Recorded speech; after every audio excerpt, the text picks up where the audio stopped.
വീര്യം കുറഞ്ഞ മദ്യം എന്ന് പറയുന്നത് വീര്യം കൂടിയ മദ്യത്തിലേക്കുള്ള ഒരു ക്ഷണക്കത്താണെന്ന് ആർക്കും അറിയാം. ഇന്ന് അദ്ദേഹത്തിൻ്റെ പ്രസംഗം കേട്ടപ്പോൾ അദ്ദേഹം ഈ നിലപാടിൽ നിന്ന് പിന്നോക്കം പോവുകയാണ് എന്നാണ് ഞാൻ മനസ്സിലാക്കുന്നത്. എന്നെപ്പോലെ പലർക്കും വലിയ ആവേശം ഉണ്ടാക്കിയ ഒന്നാണ് ഓപ്പറേഷൻ തൂഫാൻ എന്ന് പറയുന്നത്. ഈ മയക്കുമരുന്ന്, കഞ്ചാവ് തുടങ്ങിയുള്ള കാര്യങ്ങൾ വേട്ടയാടുന്ന കൂട്ടത്തിൽ ഈ തരത്തിൽ വീര്യം കുറഞ്ഞ മദ്യത്തിന് തീരുവ കുറയ്ക്കുക എന്നൊരു നിലപാട് വരാൻ പാടില്ലാത്തതാണ്.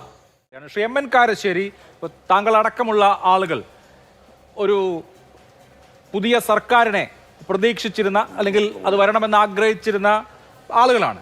ഈ സർക്കാരിൻ്റെ ഭാഗത്തു നിന്നുണ്ടായിട്ടുള്ള ആദ്യത്തെ ബജറ്റിലെ ഈ നടപടി, ഇപ്പോൾ മദ്യത്തിൻ്റെ കാര്യമെടുത്താൽ V D Satheesan crystal clear ആയിട്ട് പ്രതിപക്ഷത്തിരുന്നപ്പോൾ പറഞ്ഞ ചില വാചകങ്ങളുണ്ട്.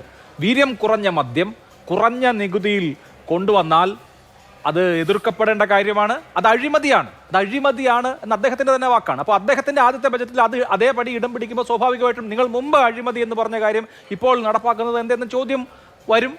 അത് സ്വാഭാവികമായും ആൻസർ ചെയ്യപ്പെടേണ്ട ഒരു കാര്യമായി മാറും. പല കാര്യങ്ങൾ ഇതിനോടകം തന്നെ കഴിഞ്ഞ ഒരു മാസം കൊണ്ട് തന്നെ സംഭവിച്ചിട്ടുണ്ട്. PM ശ്രീ വളരെ ശക്തമായ രാഷ്ട്രീയമായ എതിർപ്പുണ്ടായിരുന്ന ഒരു വിഷയമാണ്. ആ PM ശ്രീയെക്കുറിച്ച് മന്ത്രിസഭാ യോഗത്തിന് ശേഷം ഞങ്ങൾ ഇത് നടപ്പാക്കാൻ നിർബന്ധിതരാകുന്നത് കാണുന്നില്ലേ എന്ന് അദ്ദേഹം ചോദിക്കുന്നത് നമ്മൾ കേട്ടു. ഇത് പ്രതീക്ഷിച്ചിട്ടുള്ള കാര്യമാണോ? താങ്കൾ നിരാശനാണോ?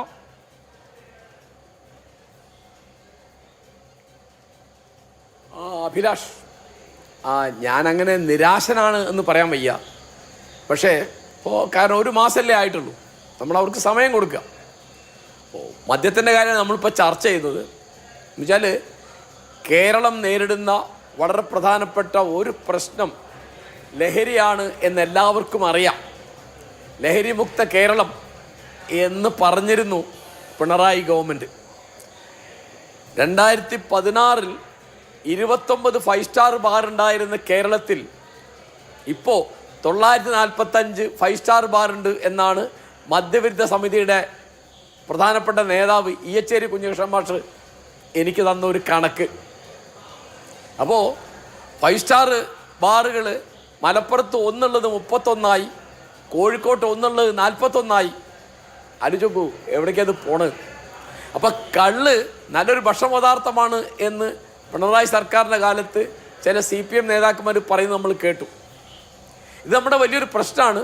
ഇപ്പോൾ പുതിയ ഗവൺമെൻറ് എന്നെപ്പോലെ പലർക്കും വലിയ ആവേശം ഉണ്ടാക്കിയ ഒന്നാണ് ഓപ്പറേഷൻ തൂഫാൻ എന്ന് പറയുന്നത്.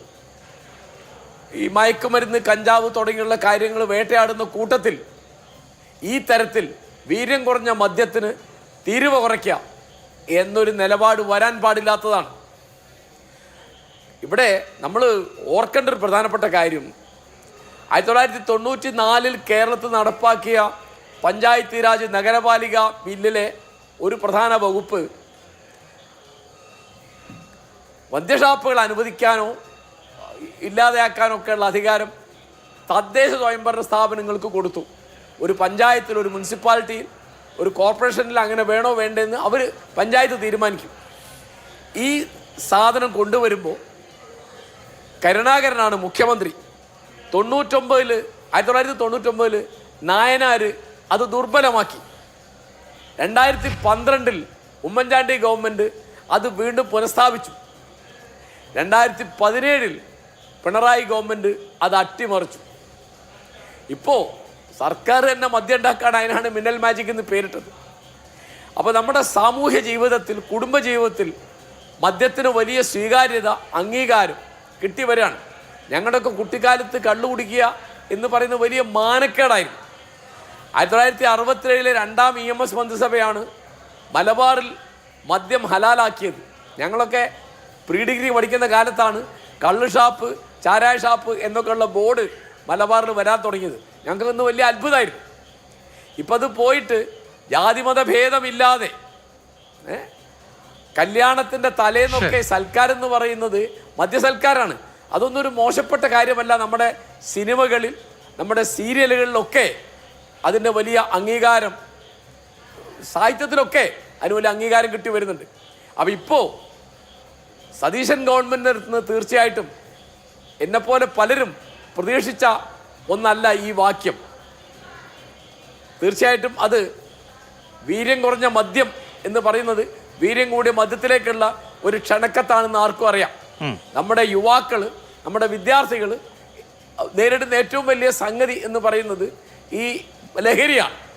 അപ്പം ലഹരിമുക്ത കേരളം എന്നത് ഒരു മുദ്രാവാക്യമായിരിക്കുകയും അതിനുവേണ്ടി പ്രചാരവേലയ്ക്ക് പണം ചെലവാക്കുകയും അതേസമയം മദ്യഷാപ്പുകൾ വർദ്ധിപ്പിക്കുകയും ചെയ്യുന്ന ഒരു പണിയാണ് 10 കൊല്ലമായിട്ട് പിണറായി ഗവൺമെൻറ് എടുത്തത്. പിണറായി ഗവൺമെൻറ്റിൻ്റെ മാത്രം കുറ്റമല്ല, അതിന് മുമ്പത്തെ ഗവൺമെൻറ്റുകളൊക്കെ അങ്ങനെ തന്നെയാണ്. അപ്പം മദ്യത്തിൻ്റെ ലഭ്യത കുറയ്ക്കുക, അതിൻ്റെ മാന്യത കുറയ്ക്കുക, അതിൻ്റെ സാമൂഹ്യമായ സ്വീകാര്യത കുറയ്ക്കുക തുടങ്ങിയുള്ള കാര്യങ്ങളിൽ സതീശൻ ഗവൺമെൻറ് വളരെ ശ്രദ്ധിക്കും എന്നായിരുന്നു എന്നെപ്പോലെ പലരുടെയും പ്രതീക്ഷ. അതിന് തീർച്ചയായിട്ടും മങ്ങലേൽപ്പിച്ചിട്ടുണ്ട്. ഇന്ന് അദ്ദേഹത്തിൻ്റെ പ്രസംഗം കേട്ടപ്പോൾ അദ്ദേഹം ഈ നിലപാടിൽ നിന്ന് പിന്നോക്കം പോവുകയാണ് എന്നാണ് ഞാൻ മനസ്സിലാക്കുന്നത്. ശരി.